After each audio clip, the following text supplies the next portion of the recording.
సమస్యలు ఇప్పుడు ఈ విధానము ఈ రోజు కొత్త ఏం కాదు, నాకైతే కొత్త కాదు, చాలా విషయాలు తెలిసిన గత ఎన్నికలు ఏం జరిగి అంతకుముందు ఏం జరిగి, కానీ అది ఏం సమస్య పోలేదు, ఇంకా పెరిగింది. ఇప్పుడు డిమాండ్ 10 కోట్లు ఎక్కడైనా అవసరం ఉండే చోట 20 కోట్లు చూపించమని అడుగుతున్నారు.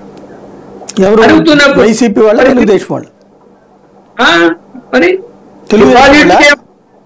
చెప్పి నాకు ఒక అభ్యర్థి స్వయంగా నువ్వు ఎఫ్డీలో పెడతావా లాకర్ లో పెడతావా మా మనిషి వస్తావు చూపించు అని, అప్పుడు మాట్లాడదాము అని. అందువల్ల అలాంటి పరిస్థితుల్లో ఇప్పుడు ఒకవేళ డబ్బు అంత ఏదో అప్పు చేసో సప్పు చేసో భూములో మొగలాంటి ఉన్నోళ్ళు ఖర్చు పెట్టాలని అనుకుంటే మరి టికెట్ ఇచ్చిన తర్వాత గెలుస్తామా లేదా, పరిస్థితులను తట్టుకుంటామా లేదా జగన్మోహన్ రెడ్డి గారిని అని కూడా వాళ్ళు ఆలోచిస్తున్నారు. దానివల్ల బీజేపీ సపోర్ట్ మనకు ఉంటే తప్ప చాలా మంది అభ్యర్థులు ముందుకు రావడం లేదు తెలుగుదేశంలో.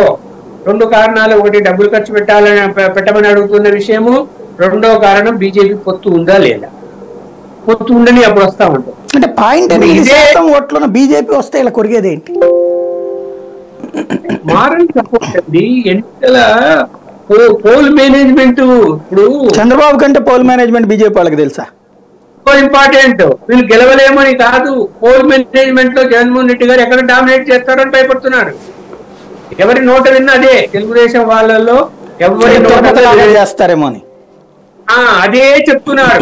అదే జరుగుతుంది మాకు ఇక్కడ, మా అందరి మీద కేసులు ఉన్నాయి, బైండ్ ఓవర్ చేస్తారు, లోపల పడేస్తారు, పోలింగ్ రోజు తిరగనివ్వరు, మనం ఓట్లు వేసుకోలేము, రీసైక్లింగ్ చేసుకుంటారు, విపరీతంగా డబ్బులు పంచుతారు, మన ఏజెంట్ అనే కొనేస్తారు. ఇదే కదా ఎక్కడ చూసిన వాదన.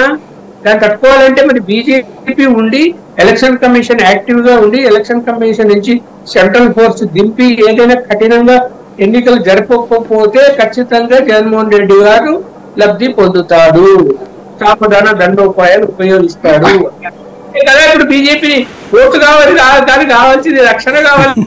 ఓటు చెప్పని ఓట్లకి గెలిచినేమో, వీళ్ళ ఓట్లకు వచ్చి గెలవాలి అంతే.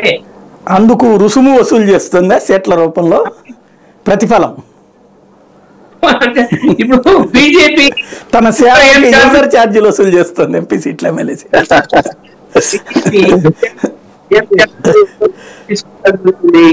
అరే అవకాశం వచ్చింది. మనం ఇప్పుడు వాళ్ళు పాలసీ మ్యాటర్ లో ప్రతి రాష్ట్రంలో ఖచ్చితంగా బీజేపీ ఎంపీ ఒకరైనా ఉండాలి. అన్ని రాష్ట్రాల్లో కూడా ఒకటే పాలసీ తీసుకున్నారు. సామాన్య 2 రూపాయలు మనం కూడా ఉపయోగిద్దాము, మన అభ్యర్థి తమిళనాడులో ఉండాలి, కేరళలో ఉండాలి, ఎక్కడైనా సరే బీజేపీ ఎంపీలు ఉండాలి.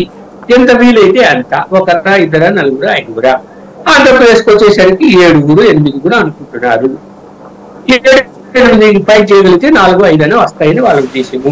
అలాగే ఎవరైతే బీజేపీలో ఉన్నారో బీజేపీ బలహీనత కూడా ఉంది ఇక్కడ. వీళ్ళు కూడా ఏం రిపోర్ట్ ఇస్తున్నారు వాళ్ళకు, టీడీపీతో పొత్తు ఉంటే తప్ప మేము గెలవలేము, పొత్తు ఉంటేనే మేము పోటీ చేస్తాము, పొత్తు లేకుంటే పోటీనే చేయము అని చెప్పి బెదిరించారు. 15 మంది లేక అవసరం లేదు, మేము పోటీ చేయము.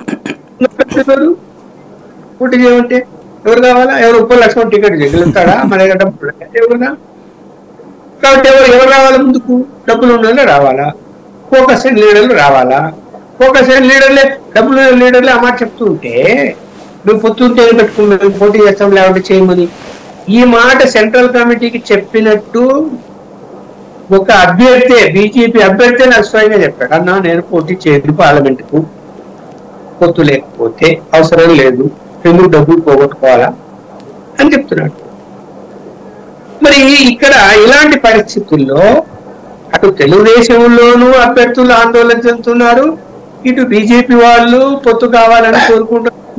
సెంట్రల్ కమిటీ ఏం చేస్తున్నది, సరే ఏమన్నా కానీ మనం పొత్తు పెట్టుకున్నా మనకు కొంత నష్టం జరిగినా పార్టీ మళ్ళీ అభివృద్ధి చెందకపోయినా ఈ గందరగోళం మొదలు పొత్తుతో ముందుకెళ్ళి అధికారాన్ని మార్చితే సరే, ఒకవేళ ఎక్కువ సీట్లు రేపు ఉదయం జగన్మోహన్ రెడ్డి గారికి వచ్చినా కూడా పార్లమెంట్ సీట్లు ఆయన మనతోనే ఉంటాడు, ఎక్కడ పోతారు అనేటువంటి తేలిక భావం కూడా బీజేపీ సెంట్రల్ కమిటీకి ఉంది.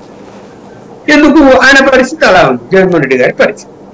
జై బీజేపీ అనాల్సిందే. ఒకవేళ ఇక్కడ అధికారం ప్రతిపక్షాలకు వచ్చినా కూడా పార్లమెంట్ సీట్లు ఆయనకి ఎక్కువ వచ్చినా కూడా మళ్ళీ జై బీజేపీ అనాల్సిందే తప్ప వేరే మార్గం ఆయనకి లేదు.